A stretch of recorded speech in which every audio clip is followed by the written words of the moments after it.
Hello everyone and welcome back to my channel. It's me Ashika Shatija. So आज मैं आपको कराने वाली हूँ कैश फ्लो स्टेटमेंट का full fledged sum. Okay, so इस स्टेटमेंट के थ्रू आपको पता चलेगा कि आपको बोर्ड्स एग्जाम में कैसे आपका कैश फ्लो स्टेटमेंट का फॉर्मेट बनाना है, कैसे आपको सारे आंसर्स लाना है। And even in this video मैं आपको एक ट्रिक भी दूँगी जिससे आप जो है अपना कैश फ्लो स्टेटमेंट का आंसर राइट है या रॉन्ग है वो आपको पता चल जाएगा। And at the same time यहाँ पे आपको पता चलेगा कि आपको क्वेश्चन जो है कैसे आपको लाइन बाय वाइज जो है सॉल्व करना है। जैसे आपका कोई भी चीज़ कोई भी एंट्री जो है वो छूट ना जाए और आपको पता चले कि कौन सी चीज़ में कैसे एंट्री करनी है। सो लेट्स स्टार्ट द सम। ये जो सम है एक ABC लिमिटेड कंपनी का है और इसकी हमें बैलेंस शीट दी हुई है एज अ 31 मार्च 2018। सो यहाँ पे सबसे पहले हम लोग बैलेंस शीट को एनालाइज करेंगे। यहाँ पे हमें शेयर होल्डर्स फंड दिया हुआ है which is further divided into share capital and reserves and surplus. Non current liabilities is further divided into long term borrowings. Current liabilities are further divided into short term borrowings, trade payables and short term provisions. उसके बाद हम लोग assets पे आते हैं. So there are two types of assets, fixed assets and current assets. Fixed assets are further divided into tangible and intangible and non-current investments are given. Current assets are further divided into inventories, trade receivables, cash and cash equivalent. So here the balance sheet comes to an end. Now notes to account हम लोग को दिए हुए हैं, उसके अंदर हम लोग को शॉर्ट टर्म प्रोविजंस का जो है नोट दिया हुआ है previous year as well as current year का। ओके, सो इसके बाद हम लोग को यहाँ पे एडजस्टमेंट दिया हुआ है। Adjustments. First adjustment is building costing 75,000 was purchased. Second is an old building the book value of which was 63,000 was sold at a loss of 5,000. सबसे पहली चीज़ हम लोगों ने 75,000 की बिल्डिंग परचेज की एंड जो हमारी 63,000 की बुक वैल्यू जिस मशीन की थी बिल्डिंग की थी वो हम लोगों ने बेच दी 5,000 के लॉस में, यानी कि 58,000 में हम लोगों ने बेची होगी। सो दो एडजस्टमेंट्स हम लोग को बिल्डिंग रिलेटेड दिए हुए हैं। सो यहाँ पे हमें बिल्डिंग अकाउंट बनाना है। सो बिल्डिंग अकाउंट हम लोग बनाएंगे जिसमें आपको बैलेंस ब्रॉट डाउन लिखना है एंड बैलेंस क्लोज डाउन लिखना है। सो बैलेंस ब्रॉट डाउन यहाँ पे हम लोगों को अगर हम लोग देखें टेंजिबल एसेट्स के अंदर बैलेंस ब्रॉट डाउन दिया हुआ है 17 ईयर का, यानी कि opening balance and closing balance जो हमें 6 लाख दिया हुआ है। दोनों का बैलेंस जो है सेम है। सो यहाँ पे हम लोग जो है बिल्डिंग अकाउंट के अंदर opening balance and closing balance लिख देंगे। Balance brought down 6 lakh and balance close down 6 lakh. उसके बाद यहाँ पे हम लोग को जो फर्स्ट एडजस्टमेंट दिया हुआ है 75,000 की बिल्डिंग हम लोगों ने परचेज की है। सो इसकी जर्नल एंट्री क्या होती है? Building account debit to bank account. Okay, so यहाँ पे हम लोग को बिल्डिंग अकाउंट को डेबिट कर देना है एंड यहाँ पे हम लोग को क्या नाम लिख देना है? बिल्डिंग अकाउंट को डेबिट करके to bank account. So building account के देखो डेबिट साइड पे मैंने लिखा है टू बैंक अकाउंट 75,000। ओके, उसके बाद हम लोग को सेकंड एडजस्टमेंट दिया हुआ है an old building the book value of which was 63,000 was sold at a loss of 5,000। यानी कि यहाँ पे हम लोगों ने जो बुक वैल्यू है 63,000 की बिल्डिंग की उसको हम लोगों ने 5,000 के लॉस में बेचा है। It means that we have sold for 58,000। So यहाँ पे हम लोग लिखेंगे बाय बैंक अकाउंट 58,000 ब्रैकेट में लिख देंगे सेल एंड उसके बाद हम लोग लॉस करेंगे तो बाय P&L लॉस ब्रैकेट में and 5,000। Okay, so I hope आपको यहाँ तक समझ में आ गया होगा। बाद में जैसे ही आप बैलेंसिंग करोगे तो आपको एक बैलेंस अमाउंट मिलेगा जो होगा डेप्रीसिएशन का अमाउंट, कि पूरे साल में हमारी बिल्डिंग के ऊपर कितना जो है अमाउंट डेप्रीसिएशन लगा है। अब इसकी एंट्रीज कैसे करनी है हम लोग को कैश फ्लो स्टेटमेंट के फॉर्मेट के अंदर। ओके, सो फर्स्टली हम लोग करेंगे इन्वेस्टिंग एक्टिविटी के अंदर। ओके, सो यहाँ पे हम लोग को कैश फ्लो स्टेटमेंट का फॉर्मेट दिया हुआ है। यहाँ पे सबसे पहले हम लोग देखेंगे इन्वेस्टिंग एक्टिविटी। बिल्डिंग परचेज की थी, उसका 75,000 मैंने लेस कर दिया। अब बिल्डिंग परचेज की है तो हमारा पैसा जाएगा, सो इसलिए हम लोगों ने पैसा जाएगा तो हम लोग उसको अमाउंट को है माइनस में लिखा है। Sale of building, building sale की है तो हम लोग का जो पैसा है वो आएगा। अब एक बार बिल्डिंग अकाउंट में देखना कि उसके अंदर पैसा आएगा, तो इसलिए मैंने उसको ब्रैकेट में नहीं लिखा, उसको मैंने ऐसे सिंपली जो उससे लिखते हैं हम लोग 58,000 वैसे लिखा। ओके, सो यहाँ पे हम लोग को इन्वेस्टिंग एक्टिविटी के अंदर खाली इतना ही लिखना था। उसके बाद हम लोग को जो है डेप्रीसिएशन लिखा हुआ था एंड लॉस ऑन सेल। सो हम लोगों ने कौन कौन सी एंट्री कर ली? बैलेंस ब्रॉट डाउन और बैलेंस क्लोज डाउन। अगर आप बिल्डिंग अकाउंट को देखो तो यहाँ पे हम लोग को सारी चीज़ें जो भी अकाउंट के अंदर दी हुई होती है वो हम लोगों को हमारे कैश फ्लो स्टेटमेंट के फॉर्मेट के अंदर ट्रांसफर करनी है। बैलेंस ब्रॉट डाउन और बैलेंस क्लोज डाउन कभी भी ट्रांसफर नहीं होता। ओके, कौन कौन सी चीज़ें जो है ट्रांसफर होती है? बैंक अकाउंट में परचेज का हम लोगों ने ट्रांसफर कर दिया इन्वेस्टिंग एक्टिविटी के अंदर, सेल का हम लोगों ने ट्रांसफर कर दिया इन्वेस्टिंग एक्टिविटी के अंदर। Now loss as well as depreciation, ये दोनों को हम लोग को कहाँ ट्रांसफर करना है? इन दोनों को हमें ट्रांसफर करना है ऑपरेटिंग एक्टिविटी के फॉर्मेट के अंदर। सो डेप्रीसिएशन ऑन बिल्डिंग जो कि एक नॉन कैश एक्सपेंडिचर है वो हम लोग करेंगे ऐड। उसके बाद loss on sale of building जो कि एक नॉन ऑपरेटिंग एक्सपेंडिचर है। नॉन ऑपरेटिंग एक्सपेंडिचर इसलिए क्योंकि यहाँ पे हम लोग कभी भी बिल्डिंग सेल करते हैं तो जनरली हमें प्रॉफिट होता है, बट ऐसे कुछ कुछ केसेस ही होते हैं जहाँ पे हम लोग को अर्जेंटली हमें बिल्डिंग जो है सेल करनी पड़ती है जस्ट टू कैश जो है हमारे पास आ जाए इसलिए। सो इसलिए हम लोग अगर कभी भी बिल्डिंग बेचते हैं और कभी उसमें लॉस आ जाता है, वो बहुत ही ज़्यादा रेयर केस होता है। सो इसलिए जो loss on sale of building है वो एक नॉन ऑपरेटिंग टाइप का एक्सपेंडिचर है, तो इसलिए मैंने उसको ऐड किया। ओके, सो अब हम लोग करेंगे third adjustment, tax provided during the year was 80,000। यानी कि यहाँ पे हमें प्रोविजन फॉर टैक्सेशन अकाउंट बनाना है। प्रोविजन फॉर टैक्सेशन अकाउंट अगर आप बैलेंस शीट में देखो, सो यहाँ पे हम लोगों को नोट्स टू अकाउंट में प्रोविजन फॉर टैक्सेशन अकाउंट लिखा हुआ है, जहाँ पे opening balance as well as closing balance दिया हुआ है। अब प्रोविजन फॉर टैक्सेशन अकाउंट हमारी क्या होती है, लाइबिलिटीज़ होती है। सो लाइबिलिटीज़ का जो भी ओपनिंग बैलेंस होता है वो हम लोग क्रेडिट साइड पे लिखते हैं, एंड जो भी क्लोजिंग बैलेंस होता है वो हम लोग डेबिट साइड पे लिखते हैं। सो ओपनिंग बैलेंस यानी कि 40,000 हम लोग क्रेडिट पे लिखेंगे, एंड क्लोजिंग बैलेंस यानी कि 70,000 हम लोग जो है डेबिट साइड पे लिखेंगे। So balance brought down 40,000 and to balance close down 70,000। Okay, उसके बाद क्या लिखा हुआ है, adjustment tax provided during the year. So ये जो हमारा एडजस्टमेंट है, थर्ड एडजस्टमेंट, यहाँ पे टैक्स प्रोवाइड किया है। सो हम लोग अभी टैक्स प्रोवाइड कर रहे हैं, पे नहीं कर रहे हैं। ओके, सो यहाँ पे हम लोग का जो है एंट्री क्या होगी, क्रेडिट साइड पे होगी 80,000, एंड यहाँ पे हम लोग जैसे ही बैलेंसिंग करेंगे तो जो बैलेंसिंग का जो अमाउंट आएगा वो एक्चुअली हम लोगों ने टैक्स पे किया है उसका आएगा। ओके, सो टैक्स पे हम लोगों ने एक्चुअली में कितना किया है, वो जो बैलेंस आएगा ना वो उसका अमाउंट होगा। Okay, so I hope balance brought down, balance close down, and आपको जो है प्रोविजन फॉर टैक्सेशन अकाउंट का जो भी बैलेंस है, जो भी बैलेंस आएगा वो हमारा एक्चुअली में टैक्स पे, हम लोगों ने इस साल टैक्स कितना पे किया है वो उसका आएगा। ओके, एंड यहाँ पे जो प्रोविजन फॉर टैक्सेशन अकाउंट है, जब हम लोग एनपीबीटी को कैलकुलेट करते हैं तो जो प्रोविजन फॉर टैक्सेशन अकाउंट है वो हम लोग ऐड कर देते हैं हमारे प्रॉफिट के अंदर। ओके, क्योंकि यहाँ पे क्या लिखा हुआ है, net profit before tax and extraordinary items. Okay, so यहाँ पे हम लोग को बिफोर टैक्स कैलकुलेट करने के लिए जो प्रोविजन फॉर टैक्सेशन अकाउंट है वो हम लोग को क्या कर देना होगा, ऐड कर देना होगा। आई होप आपको ये क्वेश्चन समझ में आ गया होगा, एडजस्टमेंट समझ में आ गया होगा। Provision for taxation account, balance brought down जो है क्रेडिट साइड पर है, क्लोज डाउन जो होता है वो डेबिट साइड पे आता है, tax provided will be on the credit side, और जो बैलेंसिंग अमाउंट आएगा वो हम लोगों ने एक्चुअली में कितना टैक्स पे किया है वो उसका आएगा। प्रोविजन फॉर टैक्सेशन में एनपीबीटी को कैलकुलेट करने के लिए प्रोविजन फॉर टैक्सेशन अकाउंट को हम लोग जो है ऐड कर देते हैं प्रॉफिट के अंदर, to calculate the net profit before tax and extraordinary item. Okay, so यहाँ पे आप कैश फ्लो स्टेटमेंट के अंदर कैसी इसकी एंट्री होगी वो देखते हैं। सो सबसे पहली चीज़ टैक्सेस पेड जो है वो हम लोग 50,000 जो है लेस कर देंगे, एंड सेकेंडली इसकी एंट्री और कोई भी नहीं होगी। ओके, क्योंकि इसकी एक एंट्री तो हम लोगों ने net profit before tax and extraordinary items को कैलकुलेट करने में कर दी, एंड दूसरी कोई भी एंट्री नहीं होगी, खाली एक ही होगी लेस टैक्सेस पेड वाली। जब हम लोग ऑपरेटिंग एक्टिविटीज़ फाइंड आउट करेंगे तो लास्ट में लिखा हुआ होता है लेस टैक्सेस पेड, तो उसको हम लोग जो है उस टाइम पे माइनस कर देंगे। ओके, सो आई होप आपको थर्ड एडजस्टमेंट भी समझ में आ गया होगा। अब प्रपोज डिविडेंड को भी हम लोग को जब एनपीबीटी फाइंड आउट करते हैं तो प्रपोज डिविडेंड भी हमें ऐड करना पड़ता है, बिकॉज ये एक एक्स्ट्रा ऑर्डिनरी आइटम होता है। सो यहाँ पे हम लोग इसको कर देंगे ऐड प्रपोज डिविडेंड, एंड हमेशा हमें जो है प्रीवियस ईयर का ऐड करना होता है, क्योंकि देखो प्रपोज डिविडेंड का मतलब क्या होता है कि हम लोगों ने इस साल जो है प्रपोज किया है कि हम लोग उनको अगले साल कितना जो है डिविडेंड देंगे, खाली प्रपोज किया। अब डिविडेंड तो एक्चुअली हमारे जितना प्रॉफिट होगा उसके ऊपर ही बेसिस पे देंगे हम लोग, ठीक है। सो प्रपोज डिविडेंड एंड जो डिविडेंड पेड है उसमें ये डिफरेंस होता है कि सपोज अगर मैंने इस साल डिविडेंड प्रपोज किया है 2017 में, अगर मैंने डिविडेंड प्रपोज किया है तो मैं पे तो 18 में ही करूँगी, तो जब मैं 18 का कैश फ्लो स्टेटमेंट बनाऊंगी तो उसमें से तब माइनस करूँगी।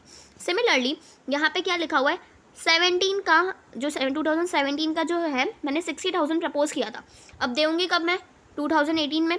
सो इसलिए मैंने 2018 में से जो प्रीवियस ईयर है यानी कि जो 60,000 है वो मेरे को माइनस करना है, ना कि 80,000, क्योंकि 80,000 जो है हम लोगों ने इस साल प्रपोज किया है बट देंगे हम लोग 2019 में। तो ये जो 80,000 है ना वो हम लोग 2019 का जब कैश फ्लो स्टेटमेंट बनाएंगे तब माइनस करेंगे। आई होप आपको कैश प्रपोज डिविडेंड का जो कॉन्सेप्ट है वो क्लियर हो गया होगा। सो प्रपोज डिविडेंड सबसे पहले हम लोग ऐड कर देते हैं क्योंकि हमें एनपीबीटी कैलकुलेट करना होता है। सिमिलरली एक एंट्री तो इसकी एनपीबीटी कैलकुलेट करने में हो जाती है, एंड दूसरी एंट्री हम लोग होती है फाइनेंसिंग एक्टिविटी के अंदर। फाइनेंसिंग एक्टिविटी में देखो पेड प्रपोज डिविडेंड मैंने कर दिया है लेस, क्योंकि हमारे बिजनेस से पैसा जाएगा। ओके, सो मैंने उसको कर दिया लेस। सो यहाँ पे हमारी जो है एडजस्टमेंट सारे कंप्लीट हो गए। आई होप आपको सारे एडजस्टमेंट समझ में आ गए होंगे। अब जैसे ही हमारे एडजस्टमेंट्स खत्म होते हैं हम लोग को जो है बैलेंस शीट को क्लोज करना होता है। अब बैलेंस शीट को देखते हैं। सबसे पहली चीज़ स्टार्टिंग से स्टार्ट करेंगे। शेयर कैपिटल पिछले साल था 4 लाख, इस साल हुआ 6 लाख। अब शेयर कैपिटल बढ़े तो कैसे बढ़े, हम लोगों ने इशू किए होंगे। ओके, सो इशू किए होंगे तो यहाँ पे हम लोग जो है फाइनेंसिंग एक्टिविटी के अंदर लिखेंगे proceeds from the issue of share capital 2 lakh, क्योंकि पिछले साल 4 लाख था, इस साल 6 लाख हो गया, तो डिफरेंस कितना आया 2 लाख का। सो यहाँ पे हम लोग लिखेंगे proceeds from share issue of share capital 2 lakh. उसके बाद हम लोग को बैलेंस शीट के अंदर दिया हुआ है रिजर्व्स एंड सरप्लस, जो हम लोगों ने ऑलरेडी देख लिया है। उसके बाद हम लोग को दिया हुआ है लॉन्ग टर्म बोरोइंग्स, यानी कि हम लोगों ने लॉन्ग टर्म बोरोइंग्स की हुई है। पिछले साल थी हमारी 2 लाख और इस साल हो गई है 1 लाख। अब कम कैसे हुई? हम लोगों ने वो जो बोरोइंग्स की थी उसको पेमेंट कर दिया होगा, इसलिए हमारी बोरोइंग्स कम हो जाती है। सपोज अगर आपने कोई भी बैंक लोन लिया होता है 24 लाख का और इस साल आपका हो गया 20 लाख का, तो यानी कि इस पूरे ईयर में आपने 4 लाख का पे कर लिया होगा। सिमिलरली यहाँ पे लॉन्ग टर्म बोरोइंग्स भी पिछले साल दी हुई थी 2 लाख और इस साल हो गई 1 लाख, तो आपने जो है लॉन्ग टर्म बोरोइंग्स 1 लाख की पे कर दी होगी। सो ये लॉन्ग टर्म बोरोइंग्स क्या है? फाइनेंसिंग एक्टिविटी का पार्ट होता है। देखो ऑपरेटिंग एक्टिविटीज़ का आई होप आपको समझ में आ गया होगा। इन्वेस्टिंग एक्टिविटीज़ में जो भी मशीन्स एसेट्स रिलेटेड चीज़ें होती है, और फाइनेंसिंग एक्टिविटीज़ के अंदर सारे loans, shares, debentures, dividend, interest, ये सब चीज़ें आती है। ओके, आई होप आपको क्लियर हो गया होगा। सो बोरोइंग्स जो है वो फाइनेंसिंग एक्टिविटी का पार्ट होता है। तो हम लोग यहाँ पे लिखेंगे repayment of long term borrowings. अब रीपे करेंगे तो हमारे बिजनेस से पैसा जाएगा। So long term borrowings paid वो मैंने कर दिया माइनस में 1 लाख। ओके, उसके बाद current liabilities, short term borrowing. Short term borrowings यानी कि क्या हो गया? बैंक लोन हो गया। शॉर्ट टर्म बोरोइंग्स हमेशा बैंक लोन होता है। सो बैंक लोन जो है वो भी एक फाइनेंसिंग एक्टिविटीज़ का ही पार्ट होता है। बहुत सारे लोग क्या करते हैं, लाइबिलिटीज़ समझ के ऑपरेटिंग एक्टिविटीज़ में जब वो वर्किंग कैपिटल चेंजेस को कैलकुलेट करते हैं तब वो लोग जो है इसको माइनस कर देते हैं। ऐसा नहीं होता है। हम लोग को शॉर्ट टर्म बोरोइंग्स दी होती है, इट मीन्स हम लोग को बैंक लोन दिया हुआ है, और बैंक लोन जो होता है वो फाइनेंसिंग एक्टिविटी का पार्ट होता है। सो फाइनेंसिंग एक्टिविटी में हम लोगों को पिछले साल जो था बैंक लोन वो 10,000 था एंड इस साल कुछ भी नहीं हुआ है। इट मीन्स कि हम लोगों ने बैंक लोन जो है वो हम लोगों ने पे कर दिया। फाइनेंसिंग एक्टिविटी में हम लोग कर देंगे repayment of bank loan. Bank loan paid 10,000 मैंने माइनस में लिखा है। ओके, उसके बाद हम लोग को लिखा हुआ है ट्रेड पेबल्स। अब ट्रेड पेबल्स क्या है? करंट लाइबिलिटीज़ है। करंट लाइबिलिटीज़ कितनी है हमारी? पिछले साल थी 60,000, इस साल है 45,000, यानी कि लाइबिलिटीज़ क्या हो रही है? डिक्रीज़ हो रही है। लाइबिलिटीज़ डिक्रीज़ हो रही है यानी कि हमारे क्रेडिटर्स जो हैं वो डिक्रीज़ हो रहे हैं।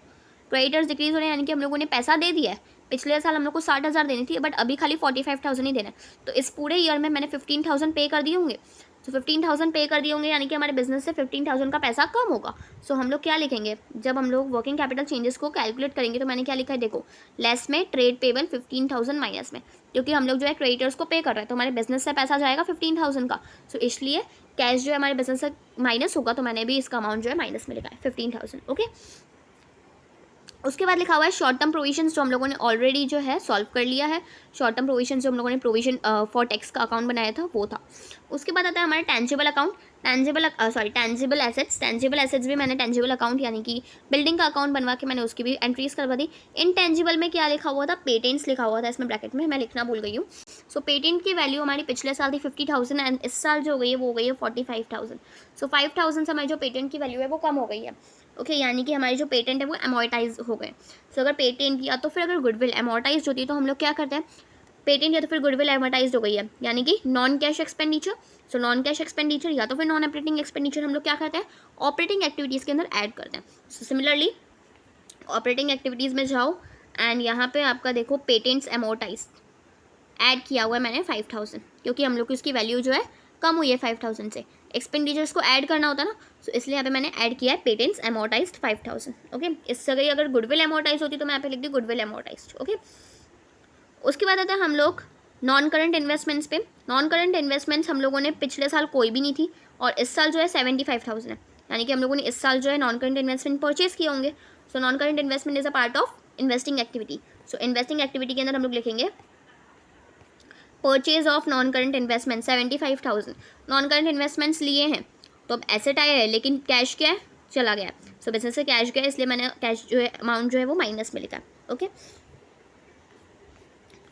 उसके बाद यहाँ पे हम लोग आते हैं करंट एसेट्स में, जिसमें से फर्स्ट लिखा हुआ है इन्वेंट्रीज। इन्वेंट्रीज एक करंट एसेट है जिसकी पहले वैल्यू थी 10,000 और अब हो गई है 15,000, यानी कि इन्वेंट्रीज हम लोगों ने परचेज की होगी। ठीक है, अब मैंने यहाँ पे देखो करंट एसेट्स और जो भी करंट लायबिलिटीज़ होती है वो हम लोग ऑपरेटिंग एक्टिविटीज़ के अंदर एडजस्ट करते हैं। ओके, सो 10,000 पहले थी, अभी 15,000 हो गई है, यानी कि 5,000 से वैल्यू बढ़ गई है। अब यहाँ पे इसका जो भी रिलेशन होता है ना ऐड और लेस से, वो इसका इन्वर्स रिलेशन होता है। अब मैं बताती हूँ क्यों होता है। वो इसलिए होता है बिकॉज अभी भी हम लोग एसेट्स को परचेज करते हैं तो हमारा कैश जो है वो जाता है, एंड सिमिलरली अगर हम लोग एसेट्स को बेचते हैं तो हमारा जो कैश है वो आता है। सपोज एक एग्जाम्पल लेते हैं, अगर हम लोगों ने बिल्डिंग परचेज किया तो हमारे घर से कैश जाएगा। एट द सेम टाइम अगर हम लोगों ने बिल्डिंग सेल की है तो हमारे पास कैश आएगा। ठीक है। सो इसलिए इसका जो कैश है ना उससे इन्वर्स रिलेशनशिप होता है। तो यहाँ पे अगर करंट एसेट्स की वैल्यू 10,000 थी पहले, अभी 15,000 है, बढ़ रही है, तो हम लोग कैश में से माइनस कर देंगे, क्योंकि इन्वेंट्रीज 5,000 की खड़ी थी तो हमारे पास 5,000 के पैसे कम हो गए, कैश जो है वो चला गया। तो यहाँ पे देखो लेस में इन्वेंट्रीज 5,000। ओके, इसके बाद हम लोग को लिखा हुआ है ट्रेड रिसीवेबल। पिछले साल था 1,20,000 एंड इस साल हो गया 1,95,000। वापस वही इन्वर्स रिलेशनशिप विद कैश। ठीक है, तो यहाँ पे हम लोग क्या कर देंगे, इसको माइनस में लिख देंगे, ट्रेड रिसीवेबल माइनस में 75,000। ओके, उसके बाद कैश एंड कैश इक्विवेलेंट हम लोग लास्ट में सॉल्व करते हैं, एंड नोट्स टू अकाउंट तो हम लोगों ने ऑलरेडी सॉल्व कर देंगे। अब यहाँ पे जैसे ही आपका कैश फ्लो स्टेटमेंट पूरा बन जाए, सो आपको क्या करना है मैं आपको बताती हूँ। Net profit before tax and extraordinary items, जो मेरा 2,40,000 का आया वो मेरे को लिख देना है। Non cash non operating expenditures जो भी थे हम लोगों ने लिख दिए, उनका टोटल कर दो, आंसर आएगा 22,000। 2,40,000 प्लस 22 विल बी 2,62,000। उसके बाद हम लोगों ने सारे current assets and current liabilities को एडजस्ट कर दिया है, उसको हम लोगों ने एडजस्ट करा तो हमारा आया माइनस में 95,000। सो 2,62,000 में से जो हमारा आया उसमें से 95,000 आप लेस कर दोगे, सो आपका आंसर आएगा 1,67,000। फिर लास्ट में हम लोग माइनस करते हैं टैक्सेस पेड, जो मेरा आंसर आया था 50,000। ठीक है, मैंने वो जो प्रोविजन फॉर टैक्सेशन अकाउंट बनाया था उसमें मेरा आंसर आया था बैलेंसिंग फिगर में 50,000। सो वो लेस टैक्सेस पेड किया मैंने 50,000। 1,67,000 में से 50,000 माइनस करोगे तो आंसर आएगा आपका cash flow from operating activities 1,17,000। इसको फर्स्ट मार्क कर दो। सेकेंड हम लोग आते हैं इन्वेस्टिंग एक्टिविटीज़ पे। खाली 3 एंट्रीज हुई थी, बिल्डिंग परचेस की थी, बिल्डिंग सेल की थी और नॉन करंट इन्वेस्टमेंट परचेस किए थे। अब बिल्डिंग परचेस की थी तो अमाउंट माइनस में लिखा, बिल्डिंग सेल की थी तो पैसा आएगा तो हम लोगों ने अमाउंट प्लस में लिखा, नॉन करंट इन्वेस्टमेंट परचेस किए थे तो यानी कि कैश जाएगा तो इसलिए अमाउंट माइनस में लिखा। जब पूरा सॉल्व किया तो मेरा आंसर आया इन्वेस्टिंग एक्टिविटीज़ का माइनस में 92,000।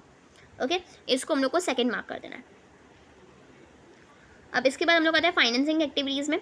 फाइनेंसिंग एक्टिविटीज़ में क्या है, proceeds from the issue of share capital. अब शेयर कैपिटल हम लोगों ने इशू किया तो पैसा आएगा हमारे बिजनेस के अंदर, हमारी कंपनी के अंदर, सो उसमें हम लोग लिख देंगे अमाउंट 2 लाख प्लस में। बोरोइंग्स पे की, बिजनेस से पैसा गया, कैश गया तो अमाउंट हम लोग लिखेंगे माइनस में। बैंक लोन, पैसा गया माइनस में अमाउंट। प्रपोज डिविडेंड, पैसा गया माइनस में अमाउंट। हमारा जो cash flow for financing activity आया वो आया प्लस में 30,000। ओके, इसको हम लोग करेंगे थर्ड मार्क। अब ये जो फर्स्ट सेकेंड एंड थर्ड यानी कि cash flow from operating activities जो कि है 1,17,000 प्लस माइनस में 92,000 प्लस फाइनेंसिंग एक्टिविटी का 30,000, इन तीनों को अगर आप प्लस कर दोगे तो आपका आंसर आएगा net increase in cash and cash equivalent 55,000। Okay, इसके बाद आपको क्या करना है, जो भी opening cash and cash equivalents दिए हुए हैं, हम लोग चलते हैं बैलेंस शीट पे। मैंने आपको बोला ये लास्ट में सॉल्व करेंगे। सो जो ओपनिंग बैलेंस शीट में दिया हुआ है 30,000 amount cash and cash equivalent का, और जो क्लोजिंग है उसमें आपको दिया हुआ है 85,000 का। सो आपको क्या कर देना है, ओपनिंग वाला जो है जो हमारा नेट इंक्रीज आया उसके अंदर ऐड कर देना है। So net increase in cash and cash equivalent आया हमारा 55,000, उसके अंदर हम लोगों ने ओपनिंग ऐड कर दिया, सो आपका आंसर आएगा 50,000। उसके बाद जो इन दोनों को ऐड करके आंसर आया वो आएगा आपका closing cash and cash equivalent का। यहाँ पे मैं आपको एक ट्रिक बताने वाली थी कि कैसे आपको पता चलेगा कि आपका कैश फ्लो स्टेटमेंट फॉर्मेट का आंसर राइट है या रॉन्ग है। ठीक है, सो इसको फाइंड आउट करने के लिए आपको क्या करना पड़ेगा, जो भी आपका net increase in cash and cash equivalent था ना, उसमें आपको बैलेंस शीट के अंदर क्वेश्चन में दिया ही होता है opening cash and cash equivalent as well as closing cash and cash equivalent. So आपका जो नेट इंक्रीज आया उसमें आपको जो ओपनिंग है वो ऐड कर देना है। अगर इन दोनों को ऐड करने के बाद इसका अमाउंट आपका closing cash and cash equivalent से सेम आया, दैट मीन्स आपका जो आंसर है वो करेक्ट है। ओके, सो सपोज अगर हम लोग करते हैं closing cash and cash equivalent ले लेते हैं हम लोग 55,000 का, and opening cash and cash equivalent ले लेते हैं हम लोग 35,000 का। ठीक है, एंड नेट इंक्रीज ले लेते हैं हम लोग 20,000 का। ठीक है, सो अगर आप लोग नेट इंक्रीज ले लोगे 20,000 plus opening cash and cash equivalent दिया हुआ है 35, सो 20 प्लस 35 कितना आंसर आएगा 55,000। वो हमारे closing cash and cash equivalent से इक्वल है, तो हमारा जो कैश फ्लो स्टेटमेंट का फॉर्मेट का जो आंसर है वो एकदम परफेक्ट है। But at the same time अगर आपका नेट इंक्रीज जो है वो 10,000 आ रहा है, ठीक है, सो हमारा closing cash and cash equivalent था 35,000, तो 10 प्लस 35 विल बी 45,000, और आपका closing cash and cash equivalent दिया हुआ था 55, सो 45 एंड 55,000, 10,000 का अभी भी हमारा जो है कहीं ना कहीं डिफरेंस हो रहा है। तो यहाँ पे आपका जो कैश फ्लो स्टेटमेंट फॉर्मेट का जो आंसर है वो रॉन्ग है। ओके, सो ये ट्रिक आप यूज़ कर सकते हो आपका कैश फ्लो स्टेटमेंट फॉर्मेट को फाइंड आउट करने के लिए आपका आंसर राइट है या रॉन्ग है। Okay, so this is the full flash questions of cash flow statement. अगर आपको इसमें कोई भी प्रॉब्लम हो तो आप मुझे डीएम कर सकते हो। एज वेल एज अगर आपके ये वीडियो यूजफुल रहा हो तो उसको लाइक करना, कमेंट करना, शेयर करना एंड सब्सक्राइब करना। मेरी जो इंस्टा आईडी की लिंक है वो डिस्क्रिप्शन बॉक्स में दी हुई है। एंड अगर आपको कोई भी प्रॉब्लम हो क्लास 12 अकाउंट्स के रिलेटेड कोई भी चैप्टर में, सो आप मुझे कुछ भी पूछ सकते हो कमेंट सेक्शन में। एंड अगर आपके ये वीडियो यूजफुल रहा तो प्लीज़ इसको लाइक करना, शेयर करना and meet you in the next video. Bye bye.